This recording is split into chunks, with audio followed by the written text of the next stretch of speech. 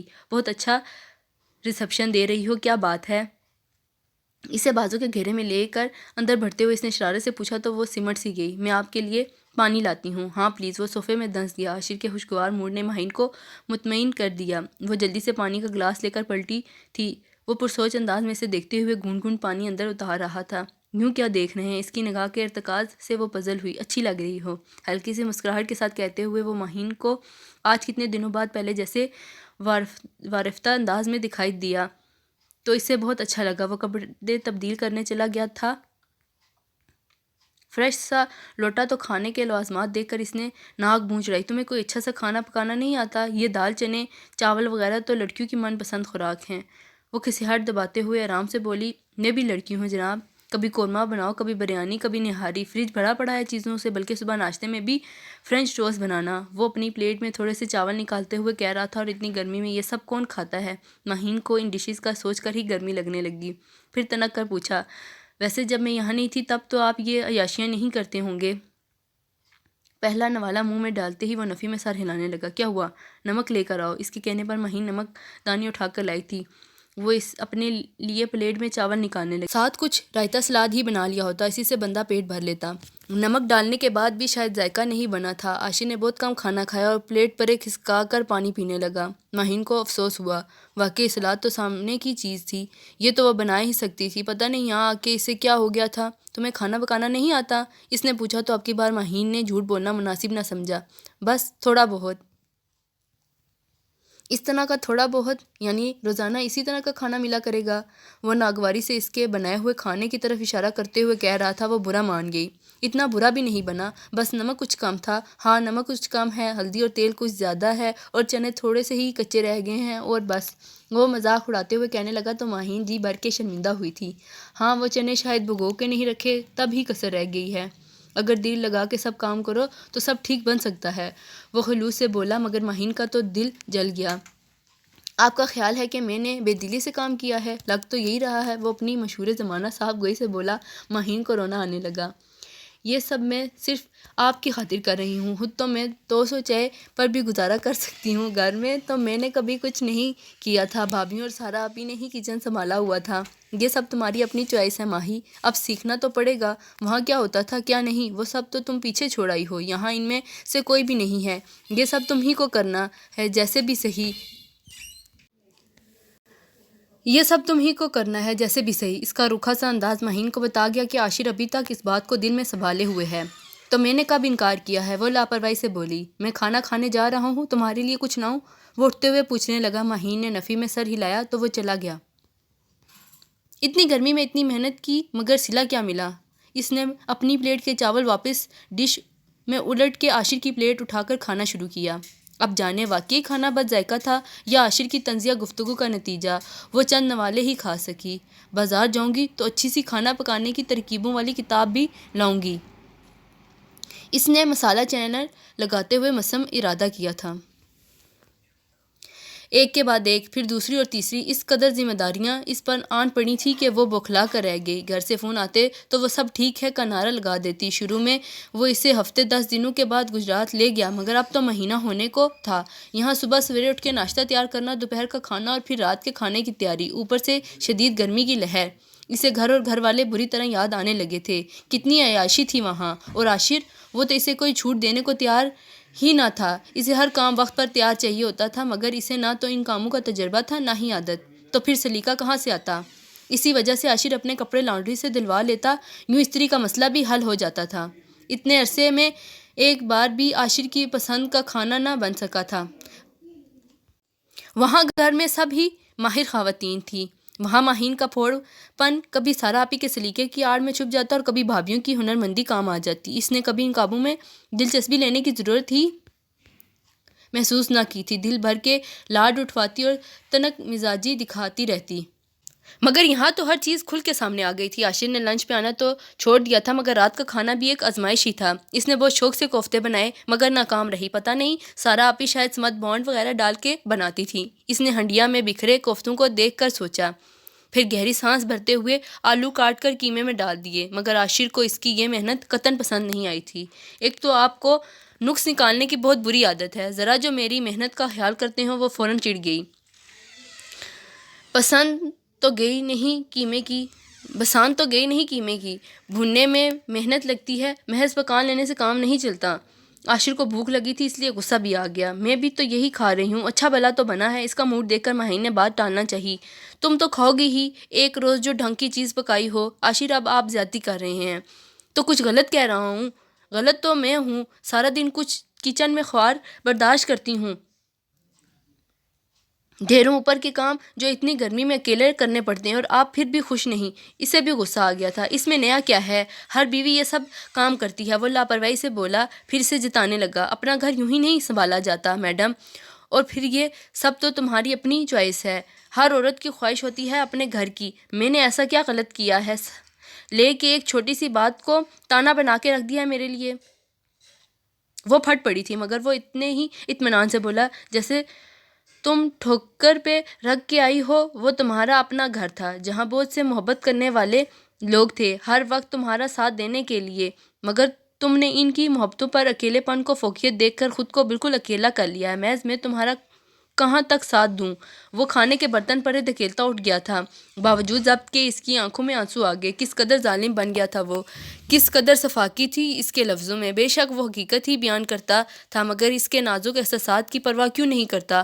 وہ ہاتھوں میں منہ چھپا کے رونے لگی۔ وہ شاید کھانا کھانے جا رہا تھا، باہر نکلا تو اسے روتے دیکھ کر نادم ہو گیا۔ آئی ایم سوری یار، بس بھوک میں میرا دماغ الٹ جاتا ہے۔ وہ اس کے پاس بیٹھ کر معذرت کرنے لگا۔ کوئی ضرورت نہیں معذرت کرنے کی، آپ جو کرتے ہیں درست کرتے ہیں، وہ تلخی سے بولی۔ کوئی ضرورت نہیں معذرت کرنے کی، آپ جو کرتے ہیں درست کرتے ہیں، وہ تلخی سے بولی۔ مجھے پتا تھا تم حقیقت کو تسلیم کر لو گی، وہ شرارت سے بولا، پھر اس کے قریب ہوا۔ وہ اتنی جلدی راضی نہیں ہونا چاہتی تھی۔ چلو اب ناراضگی ختم کر دو جان، تمہارے بغیر میں کیا کروں گا؟ وہ بڑے لاڈ سے منا رہا تھا، وہ نہ چاہتے ہوئے بھی مسکرا دی۔ یہ ہوئی نا پیاری بیویوں والی بات۔ وہ خوش ہوتے ہوئے صوفے پر پھیل کے بیٹھ گیا۔ بڑی سخت بھوک لگ رہی ہے، جلدی سے آملیٹ بنا دو اچھا سا۔ اس کی فرمائش پر وہ سلگ اٹھی۔ کھانے کے علاوہ بھی کچھ سوچتا ہے آپ کو اچھا سا؟ سوچتا تو ہرا ہرا بھی ہے، مگر پہلے پیٹ پوجا پھر کام دوجا۔ اس کے رخسار پر شرارت سے انگلی پھیرتے ہوئے بولا تو وہ بددلی سے اٹھ کے کچن میں آ گئی۔ بس یہی ہے ان کی محبت، اتنی گرمی میں میرا ذرا بھی خیال نہیں، وہاں ہوتی تو کوئی چائے تک نہ بنانے دیتا اتنی گرمی میں۔ تائی اماں تو میرے آگے بیچ جاتی تھیں، اور سارا آپی۔ اسے بہت سے چاہنے والوں کی محبتیں یاد آئی تھیں۔ ابھی تک ان میں سے کسی نے ادھر کا چکر نہیں لگایا تھا، شاید سبھی لاہور کی گرمی سے گھبراتے تھے۔ اوپر سے عاشر بھی جیسے اس مرتبہ گجرات جانا بھولا ہوا تھا۔ ماہین نے کئی بار اسے کہنا چاہا، مگر انا اڑے آ گئی، کیونکہ جس طرح وہ اس کے ساتھ لاہور آئی تھی، اس کے پیش نظر تو اسے واپسی کا نام بھی نہیں لینا چاہیے تھا، اور یہاں کیا تھا؟ سارے دن کی وحشت اور تنہائی۔ سارا دن اکیلی وہ ایک جگہ سے دوسری جگہ اٹھتی بیٹھتی رہتی کہ اب تو عاشر بھی لنچ پہ آنا چھوڑ چکا تھا۔ تنہائی میں مزید اضافہ، میرے لیے بھی تو ٹائم نکالا کریں، وہ عاشر سے الجھتی۔ یہاں تو میری یہی روٹین ہے، اس شہر میں کام کے لیے رہتا ہوں، تفریح تو ایک ہی تھی، گجرات جانا۔ وہ اطمینان سے کہتا، سارا دن میں گونگوں کی طرح بیٹھی رہتی ہوں، آپ آتے ہیں تو کھانا کھاتے ہی سونے کی بڑی پڑی ہوتی ہے، کیا اسے زندگی کہتے ہیں؟ اسے عاشر کی بے اتنائی کا سخت دکھ تھا۔ اتنی گرمی میں تمہیں کہاں تفریح کرواؤں، نہ دن میں خوشگوار موسم ہوتا اور نہ رات کو، اور پھر کہو گی کہ تانے دیتا ہوں، مگر یہ سب تو تم چاہتی تھی۔ یہاں نہ شور ہے، نہ ہنگامہ، نہ روز روز کی تقاریب، اور نہ ہی بچوں کا غلغپاڑا۔ میری سمجھ میں نہیں آتا کہ اپنا پسندیدہ ماحول بھی تم انجوائے نہیں کر رہی۔ وہ صحیح بات کہتا، ماہین کو ظالم لگتا تھا۔ اپنا گھر چاہے میکہ ہو یا سسرال، ایک ڈھال کا کام سر انجام دیتا ہے، اور اس کا میکہ اور سسرال تو ایک مثالی گھر تھا جو اسے ہر سرد و گرم سے بچائے ہوئے تھا۔ پانی بہت گہرا تھا، مگر یہ بات اس سے پانی میں اتر جانے کے بعد پتہ چلی تھی۔ وہ شور ہنگامہ جسے اسے شدید نفرت محسوس ہوتی تھی، اسی کو اب سماتے ترس کے رہ گئی تھی۔ فون پہ گھر والوں سے بات ہوتی تو فری پیکج کی وجہ سے وہ کتنی دیر سب سے باتیں کرتی رہتی۔ وہاں سب اس کی تبدیلی پر خوش تھے۔ کہاں تو اس کے سر میں ہلکا سا درد اٹھنے پر سب اس کے آگے پیچھے پھرنے لگتے تھے، کہاں یہ کہ وہ بخار میں مبتلا تھی اور پاس کوئی پانی پلانے والا بھی نہ تھا۔ عاشر لنچ ٹائم میں آنے کا وعدہ کر کے گیا تھا، مگر اب 2 بجنے کو تھے اور اس کی کوئی خیر خبر نہ تھی۔ سب کے مہربان چہرے اس کی نظروں کے سامنے گھومنے لگے۔ بہت بڑی نافرمانی کی ہے میں نے، آپ سب کی محبتوں کی ناقدری کی ہے، اس لیے تو میری من پسند زندگی میں بھی مجھے سکون نہیں ملا۔ وہ رو دی، ایک تو بخار، اوپر سے لگاتار رونا۔ طبیعت اتنی بگڑی کہ وہ ہل کے پانی بھی نہ پی سکی۔ اسے لگا جیسے تمام حواس جواب دینے لگے ہوں، شاید میں مر رہی ہوں، یا خدا مجھے اتنی تو مہلت دے کہ میں اپنے گھر والوں سے معافی مانگ سکوں۔ اسے اچانک یوں لگا جیسے کمرے کا دروازہ کھلا ہو، اسے جنت دکھائی دی تھی۔ امی، اس کے حواس بیدار ہونے لگے، تائیں اماں اور سارا آپی۔ ماہی میری جان، امی نے لپک کر اسے اپنی پرشفقت آغوش میں لیا۔ محبتیں اس کے آس پاس اٹکیلیاں کرنے لگیں۔ سارا آپی نے ٹھنڈے پانی کا گلاس اس کے لبوں سے لگایا تو وہ کتنے ہی بڑے بڑے گھونٹ بھر گئی۔ وہ تینوں اس کے لیے متفکر تھیں۔ سر جھکائے بیٹھے عاشر کو زبردست جھاڑ پڑ رہی تھی، مگر ماہین کو شک ہو رہا تھا کہ وہ مسکرا رہا تھا۔ شکوے، شکایات، الزامات، اس نے عاشر کو ڈانٹ پڑوانے میں کوئی کسر نہ چھوڑی تھی، اور پھر ندامت۔ مجھے واپس جانا ہے تائیں اماں، اسی محبت بھری چھاؤں میں۔ آ گیا نا دماغ ٹھکانے پر، محبتوں کو ٹھکرانے والا یوں ہی ٹھوکر کھاتا ہے۔ عاشر تان سے باز نہیں آیا تھا۔ تائیں اماں نے اس کے شانے پر دھموکا جڑتے ہوئے اس سے آنکھیں دکھائی تھی۔ خاموش رہو تم، مجھے احساس ہو گیا ہے تائیں اماں، اپنوں کی چھاؤں چھوڑ کر سایہ تلاش کرنا حماقت ہوتی ہے، اور وہ چڑیا گھر وہاں رہ لو گی تم۔ عاشر کو کچھ بھی نہیں بھولا تھا، بکواس کی تھی میں نے بس، یا اور کچھ۔ ٹینشن کے زیر اثر وہ اس پر چڑھ دوڑی تھی۔ دیکھا میکے والوں کی کتنی سپورٹ ہوتی ہے۔ عاشر نے اس کے یوں بدلحاظی دکھانے پر اسے جتایا۔ کیوں خواہ بات کو بڑھاتے ہو عاشر، بچی سے غلطی ہو گئی تھی۔ تائیں اماں کی فراق دلی کی تو ایک دنیا معترف تھی۔ اس کی آنکھیں بھر آئیں۔ یہ بھی حق پر ہیں تائیں اماں، یہ میری زندگی کی سب سے بڑی اور بدترین غلطی تھی، جو میں اتنی محبتوں سے متنفر ہو کر اپنی الگ دنیا بلکہ ویرانہ بسانے چلی تھی۔ مگر اب مجھے اچھی طرح احساس ہو گیا ہے کہ اپنے اور اپنوں کے بغیر انسان کچھ بھی نہیں ہے۔ چلو اب بس کرو ماہی، ہمیں تو عاشر نے زبردستی یہاں آنے سے روک رکھا تھا، ورنہ ہم تمہیں کسی مشکل میں تنہا چھوڑ سکتے ہیں؟ سارا آپی سے اس کا رونا دیکھا نہ جا رہا تھا۔ ان سے بڑھ کر اس کی بیوقوفیوں سے بھلا اور کون واقف تھا؟ انہوں نے بھی بہت برا سلوک کیا ہے میرے ساتھ، ایک تو روب ڈال کے کام کراتے تھے، اور پھر 100 نقص بھی نکالتے تھے۔ اس کو تو میں اچھی طرح پوچھوں گی، تم چلو ہمارے ساتھ۔ تائیں اماں نے اسے تسلی دی تھی۔ واپس اسی چڑیا گھر میں سارا آپی شرارت سے بولی تو عاشر نے ٹکڑا لگایا، کیونکہ وہاں سب تمہارا خالی پنجرہ دیکھ کے اداس ہو گئے ہیں۔ سب کی ہنسی پر جھیم کر اس نے پاس بیٹھی امی کی مہربان آغوش میں منہ چھپا لیا۔ وہ تو عاشر کی بھی مشکور تھی، جس نے بڑی ہوشیاری سے اسے چھٹی کا دودھ یاد دلاتے ہوئے اس کی غلطی کا احساس دلایا تھا۔ بے فکری اور طمانینت کے پرسکون احساس میں گھر کر اس نے آنکھیں موند لی کہ اب باقی تمام عمر محبتوں کے شجر تلے بہت آسودگی سے گزرنے والی تھی۔